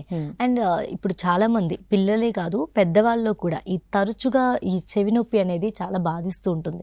ఎందుకు వస్తుంది అసలు మామూలుగా అంటే? ఓకే, సో పిల్లల్లో ఫస్ట్ మనం పిల్లల్లో పెద్దల్లో కూడా ఓవర్లాప్ ఉంటుంది. బట్ లెట్స్ స్టార్ట్ విత్ పిల్లల్లో. ఫస్ట్ ఒకటి ఏంటంటే వ్యాక్స్ బాగా అక్యుములేట్ అయిపోయి హార్డ్గా అయిపోయి ఉన్న పెయిన్ అనేది వస్తుంది. అయితే సొంతంగా ఎప్పుడు పిల్లల్లో వ్యాక్స్ తీయడానికి పెద్దవాళ్ళైనా ఇయర్ బడ్స్ పెట్టి తీయడం ఇవన్నీ మాత్రము చేయకూడదు. ఓకేనా? సో పిల్లలు ఇయర్ పెయిన్ కంప్లైంట్ చేసినప్పుడు ఫస్ట్ చూడాలి అసలు పెయిన్ దేని వల్ల వస్తుంది. ఒకటి వ్యాక్స్, తర్వాత ఇయర్ ఇన్ఫెక్షన్, ఇయర్ డ్రమ్ వెనకాల ఇన్ఫెక్షన్స్ వస్తాయి అన్నమాట. ఇట్లా బాగా దగ్గు జలుబు చేసినప్పుడు ఇయర్ ఇన్ఫెక్షన్స్ వస్తాయి. ఎందుకంటే మనకి ముక్కు వెనకాల నుంచి చెవికి ఒక కనెక్టింగ్ ట్యూబ్ ఉంటుంది, దాన్ని యూస్టేషన్ ట్యూబ్ అంటాం అనమాట. సో అదేంటంటే పిల్లల్లో it is more horizontal connection అనేది. సో ఈజీగా ఇన్ఫెక్షన్స్ అనేది జలుబు చేసినప్పుడు ఈ ఇన్ఫెక్షన్ అనేది ఈజీగా మనకి చెవిలోకి ట్రావెల్ అవుతుంది. అలా వాళ్ళు రికరెంట్గా ఇన్ఫెక్షన్స్ అనేది చెప్తుంటారు. పెద్దవాళ్ళలో ఇయర్ పెయిన్స్కి లైక్ డిఫరెంట్ రీజన్స్ ఏంటంటే ఒకటి డెఫినెట్లీ బాగా వ్యాక్స్ అక్యుములేట్ అయ్యి పెయిన్స్ వస్తాయి. ఇంకొకటి బాగా ఇయర్ బడ్స్ వాడే అలవాటు ఉంటుంది చాలామందికి, దాంతో ట్రామా అయ్యి ఇన్ఫెక్షన్స్ అయ్యి అలా ఉంటుంది. ఇంకొకటి ఫంగల్ ఇన్ఫెక్షన్స్ చూస్తాం చాలా మటుకు, కంటామినేటెడ్ వాటర్ కానీ స్విమ్మింగ్ చేసే వాళ్ళలో ఆ ఫంగల్ ఇన్ఫెక్షన్స్ ఉంటాయి. ఇంకొకటి రెఫర్డ్ పెయిన్ చాలా ఇంపార్టెంట్ ఇయర్లో. చాలామందికి ఇయర్ పెయిన్ కంప్లైంట్ ఉంటుంది, బట్ మనం ఇయర్ చూసినప్పుడు లోపలంతా బాగుంటుంది. అది ఎందుకు అంటే మనకి ఇయర్కి ఆల్మోస్ట్ 5 nerves సప్లై ఉంటుంది. సో అవి ఏవైతే డిఫరెంట్ ఏరియాస్ని సప్లై చేస్తాయో అక్కడ ఏదైనా ప్రాబ్లం ఉన్నా కానీ మనకు అది ఇయర్ పెయిన్. సో నర్వ్ మనకి ఈ సైడ్ నుంచి డెంటల్ పెయిన్, ఇంపాక్టెడ్ టూత్స్ ఉంటాయి, దాని వల్ల ఇయర్ పెయిన్ వస్తాయి. TMJ జాయింట్స్ ఉంటాయి, జాయింట్ పెయిన్ ఉన్నా కానీ మనకి ఇయర్ ఇదిలాగా వస్తూ ఉంటుంది. ఓకే. అండ్ ఈ వినికిడి లోపం, చెవి నొప్పి వల్ల కంప్లీట్గా వినికిడి లోపం వచ్చే అవకాశం ఉంటుందా? పిల్లల్లో ఇది ఇంపార్టెంట్. పెద్దవాళ్ళలో యూజువలీ ఇయర్ ఇన్ఫెక్షన్స్లో మనకి అవుటర్ ఇదే ఎక్కువ ఉంటుంది, వ్యాక్స్ కానీ ఇన్ఫెక్షన్స్. కానీ పిల్లల్లో యాజ్ ఐ సెడ్ మనకి ఇయర్ ఇన్ఫెక్షన్ యూస్టేషన్ ట్యూబ్ ద్వారా మిడిల్ ఇయర్లో ఫ్లూయిడ్ అనేది చేరుతుంది. సో మిడిల్ ఇయర్లో ఏంటంటే ఆసికల్స్ అంటాం, చిన్న చిన్న చెవి ఎముకలు అనమాట. మన సౌండ్ కండక్షన్కి యూజ్ అయ్యే ఆపరేటస్ ఉంటుంది. సో రికరెంట్గా ఇన్ఫెక్షన్స్ వస్తుంటే ఆ ఎముకలు ఎఫెక్ట్ అయ్యే ఛాన్స్ ఉంటుంది, అవి పాడైపోవడం కానీ, లేదా రిపీటెడ్గా ఇన్ఫెక్షన్స్ వచ్చినప్పుడు కర్ణబేరి పగిలి చీము బయటికి వచ్చి ఒక్కొక్కసారి ఏమవుతుందంటే అవి హీల్ అయిపోతాయి, ఆ హోల్స్ అనేది చీము వచ్చాక మందులు వాడాక. రిపీటెడ్గా అలా వస్తున్నాయి అనుకోండి, ఆ హోల్స్ అనేవి పర్మనెంట్ అయిపోతాయి, అప్పుడు మనకి వినికిడిలో తేడా వస్తుంది. All right. సో చూస్తున్నారు కదండి, జలుబు, దగ్గు, ఫ్లూ మరియు బ్యాక్టీరియా ఇన్ఫెక్షన్లు చికిత్సలు నివారణ కోసం మాట్లాడుకుంటున్నాం. దీనిపైన మీకు ఎలాంటి క్వశ్చన్స్ ఉన్నా స్క్రీన్పై కనిపిస్తున్న నెంబర్స్కి కాల్ చేయొచ్చు, డాక్టర్ గారితో మాట్లాడచ్చు అనమాట. అండ్ డాక్టర్ గారు, ఇలా చాలామంది ఇప్పుడు పిల్లలకి ఎక్కువగా ముక్కులో నుంచి రక్తం వస్తూ ఉంటుంది, తరచుగా చూస్తుంటాం చాలామంది పిల్లల్లో. సో వీళ్ళకి ఎలాంటి చికిత్సలు ఉంటాయి, అసలు ఏం చేయాలి ఆ టైంలో? అంటే ఇంట్లో పెద్దవాళ్ళు అయితే వేడి చేసింది మజ్జిగ తాగు అని చెప్పేస్తారు, అసలు ఎస్పెషలీ దీని ట్రీట్మెంట్స్ ఎలా ఉంటాయి? యాక్చువల్లీ మెయిన్గా ట్రామా ఫస్ట్ రీజన్ ఉంటుంది ముక్కులో నుంచి రక్తం రావడానికి. డిజిటల్ ట్రామా, పిల్లల్లో ముక్కులో వేలు పెట్టుకొని చేసేది. అయితే వేడి అనేది అంటే ఇక్కడ మనం చెప్పేది ఏంటంటే డ్రైనెస్ వల్ల ముక్కులు పక్కులు కట్టి వాళ్ళు దాన్ని తీయడానికి ట్రై చేసి ఆ టైంలో ట్రామా అయ్యి బ్లడ్ వస్తుంది. ఎందుకు అంటే ఈ ముక్కు యాంటీరియర్ భాగంలో బ్లడ్ సప్లై అనేది ఎక్కువ ఉంటుంది అనమాట, లైక్ మెనీ ఆర్టరీస్, రక్తనాళాల ఇది ఉంటుంది. సో ఈజీగా దానికి ట్రామా అయ్యి కారుతుంది. సో మెయిన్గా ఇమీడియట్గా యూజువల్లీ ఇవి సెల్ఫ్ లిమిటింగ్ ఆగిపోతాయి. మెయిన్గా చేయాల్సింది ఏంటంటే ముక్కు భాగాన్ని ఇలా పించ్ చేయడం అనమాట, యాంటీరియర్ భాగం ఇక్కడ కాదు, ఈ ముందుది పించ్ చేసి ముందు కొంగే ఉండాలి, వెనక్కి కాదు. ఎందుకంటే మనం వెనక్కి పెట్టామనుకోండి గొంతులోకి వెళ్ళిపోతుంటుంది, తెలీదు ఆ బ్లడ్ అనేది. ముందుకు పెట్టి ఇలా 5 minutes పించ్ చేస్తే 90% ఆఫ్ ద నోస్ బ్లీడ్స్ ఆగిపోతాయి. Okay. And plus ice pack ఒకటి జస్ట్ ఒక క్లాత్లో కానీ ఏదైనా దాంట్లో ఐస్ చేసేసి ఇక్కడ డార్సమ్ ఆఫ్ ద నోస్లో పెడితే మీకు బ్లీడ్ అనేది ఆగిపోతుంది. ఈ హ్యాక్ పెద్దవాళ్ళలో కూడా యూజ్ అవుతుంది. కానీ పెద్దవాళ్ళలో ఎప్పుడైనా నేజల్ బ్లీడ్స్ని ఫర్దర్ ఇన్వెస్టిగేషన్స్ చేయడం అనేది ఇంపార్టెంట్. అంటే ఎందుకు వస్తుంది అనేది. పిల్లల్లో యాంటీరియర్గా ట్రామా వాటికి వీటికి వస్తుంది, బట్ పెద్దవాళ్ళలో మనం చూసుకోవాల్సి ఉంటుంది. రైట్. అండ్ ఈ చెవి నొప్పి ఎంత కామన్గా వస్తుందో చెవిలో దురదలు అనేవి కూడా చాలా కామన్గా చాలా మందిలో మనం చూస్తూ ఉంటాం. అసలు ఎందుకు ఇలా వస్తూ ఉంటాయి మేడం? అవును, చాలా మంది చెవి దురద కంప్లైంట్ ఉంటుంది. అయితే ఫస్ట్ ఇన్ఫెక్షన్స్ ఒక మెయిన్ ఇది. ఇన్ఫెక్షన్స్ ఉంటే డెఫినెట్లీ దురదలాగా వస్తుంది. బట్ చాలా టైమ్స్ ఏమవుతుందంటే చెప్తారు, లేదు మేము చూయించుకున్నాం, చెవులో ఏం లేదని చెప్పారు, కానీ మాకు ఇంకా దురద అనేది కంటిన్యూస్గా వస్తుంది అని.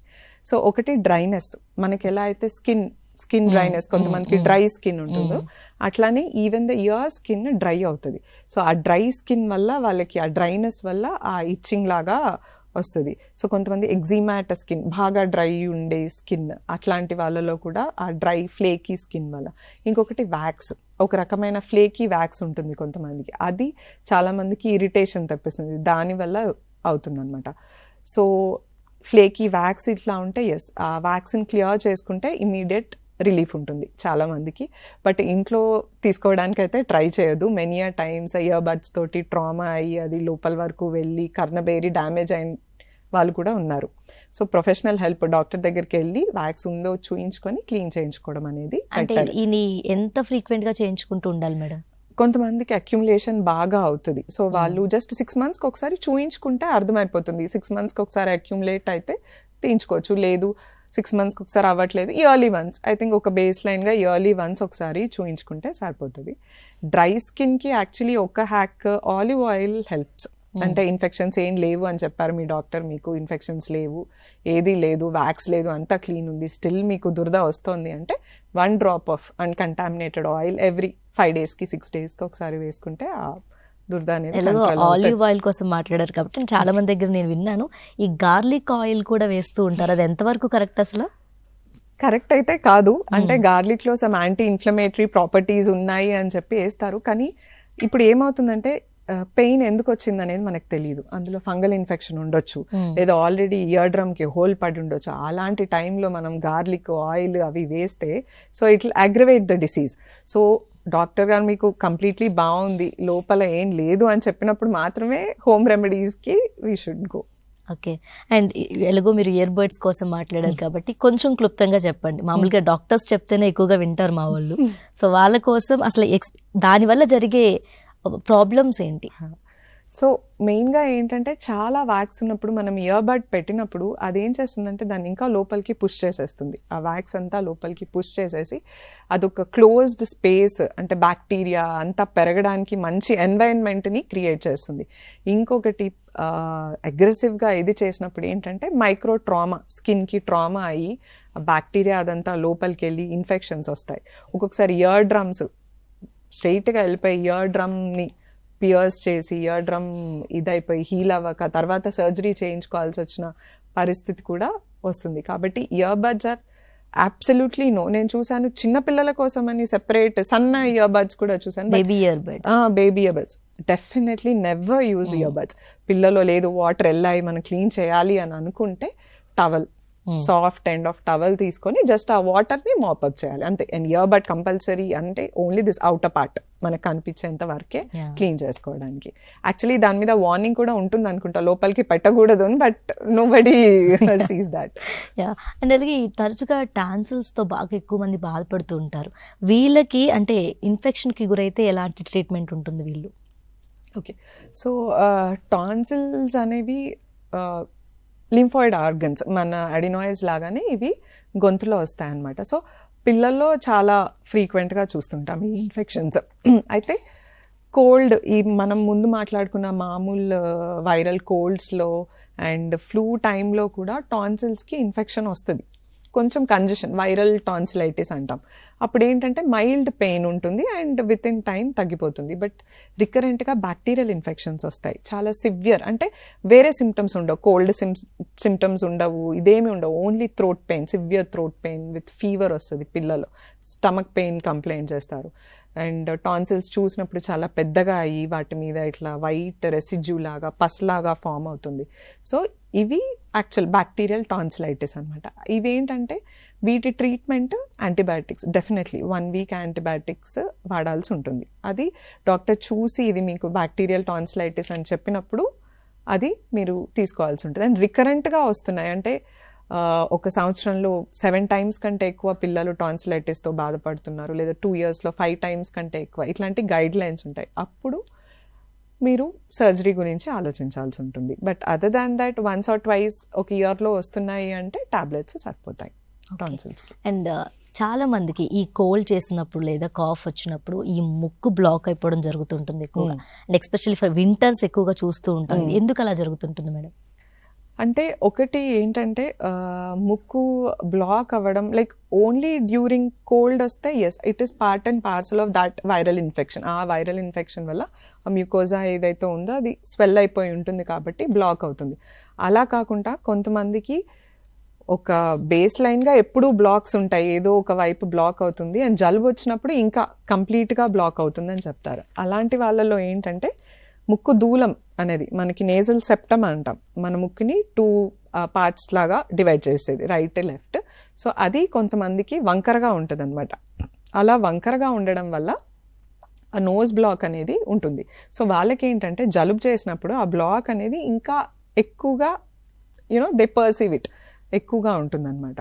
సో ఈ ముక్కు దూలం క్రాస్గా ఉండడం చాలామంది వచ్చి చెప్తుంటారు మాకు క్రాస్గా ఉందని చెప్పారు. But that's okay.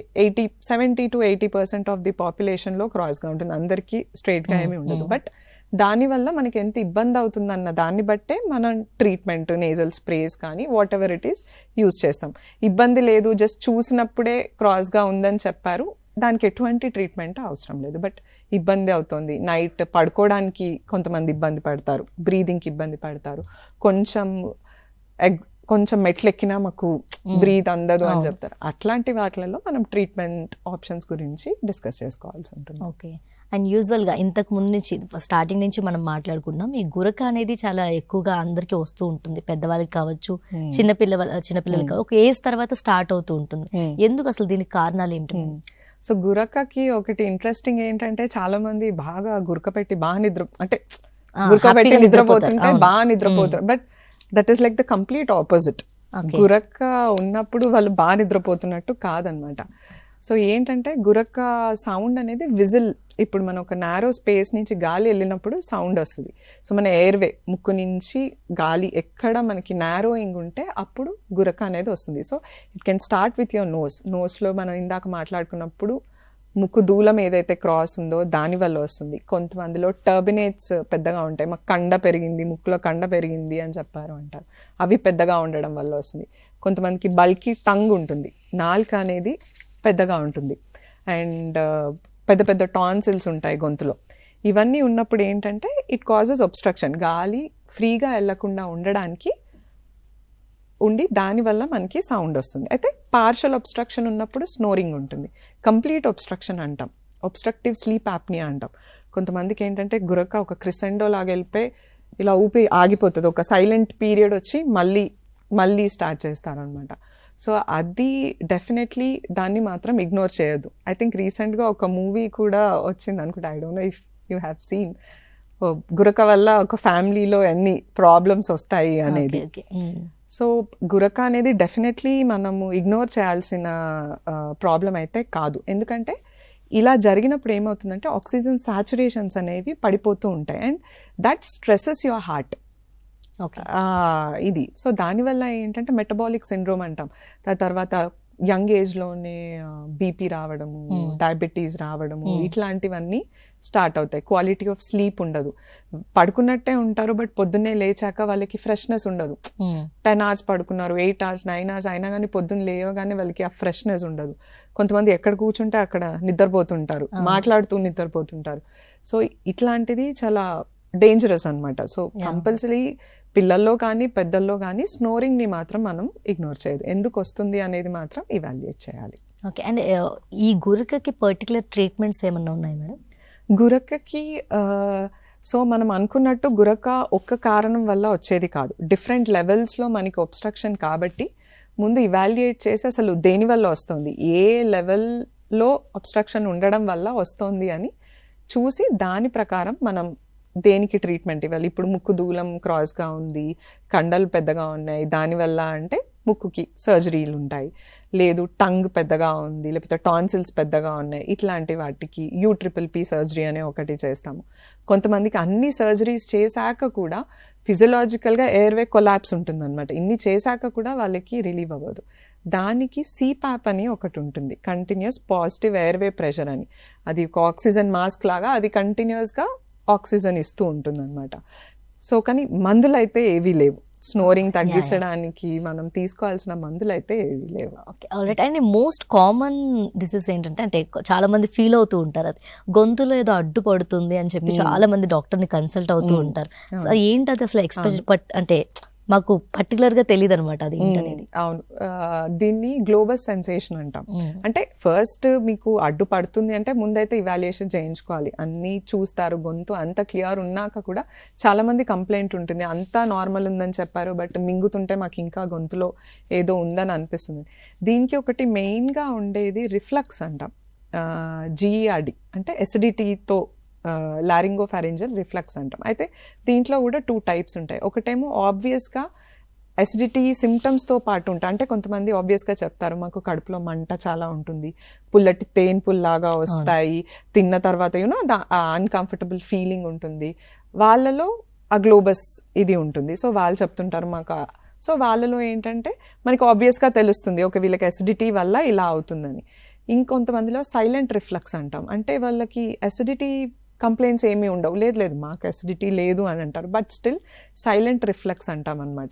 సో అదేంటంటే యాసిడ్ అనేది పొట్టలో నుంచి మన గొంతులోకి ఎప్పుడైతే రిఫ్లక్స్ అవుతుందో ఇక్కడ జరిగే చేంజెస్ వల్ల ఆ గ్లోబస్ సెన్సేషన్ అనేది వస్తుంది. ఎందుకంటే నార్మల్గా తినేటప్పుడు ఇబ్బంది ఏం లేదు, అన్నీ బాగా వెళ్ళిపోతున్నాయి, ఖాళీ గుటకేసినప్పుడు మాత్రమే మాకు గొంతులో అడ్డుపడుతుంది అని చెప్తారు. సో ఇట్లా ఏంటంటే అసిడిటీకి ట్రీట్మెంట్ చేస్తే చాలా వరకు వీళ్ళలో ఇంప్రూవ్మెంట్ ఉంటుంది. అండ్ ఇదేంటంటే ఓన్లీ అసిడిటీ మందులు కాకుండా కొంచెం లైఫ్ స్టైల్ చేంజెస్ కూడా, అంటే ఫిజికల్ ఎక్సర్సైజ్ ఒకటి, టైం టు టైం తినడం ఒకటి, ఫ్రూట్స్ వెజిటబుల్స్ ఇంక్లూడ్ చేసుకోవడం, ఇట్లాంటివి ఆర్ ఇంపార్టెంట్. ఫైనల్ క్వశ్చన్, అసలు ఈ వింటర్లో మనం ఇవన్నీ అసలు రాకుండా డెఫినెట్లీ రాకుండా ఉండకుండా ఏం చేయలేము, బట్ మనం తీసుకోవాల్సిన ప్రికాషన్స్ ఏంటనేది కొంచెం చెప్పండి. ఓకే, సో సేమ్ మనం కూడా వ్యాక్సినేషన్స్ ఒకటి ఆస్క్ యువర్ ఫిజిషియన్, పిల్లలకైతే మీ పీడియాట్రిషియన్ తోటి ఎప్పుడు వ్యాక్సినేషన్స్ తీసుకుంటే మంచిది అని ఒకసారి డిస్కస్ చేసుకొని definitely vaccination. And physical activity అనేది it will help the kids, it will help the adults. ఇప్పుడు మంది చాలా సెడెంటరీ లైఫ్ స్టైల్ అయిపోయింది. సో అట్లీస్ట్ ఒక హాఫ్ అన్ అవర్ పిల్లల్ని కూడా సన్ ఎక్స్పోజర్, ఎండలోకి వచ్చేపు ఆడుకునేటట్టు అట్లా ఉంటే ఇట్ హెల్ప్స్ అలాట్ మనకి ఫ్రీక్వెంట్గా ఇన్ఫెక్షన్స్ రాకుండా.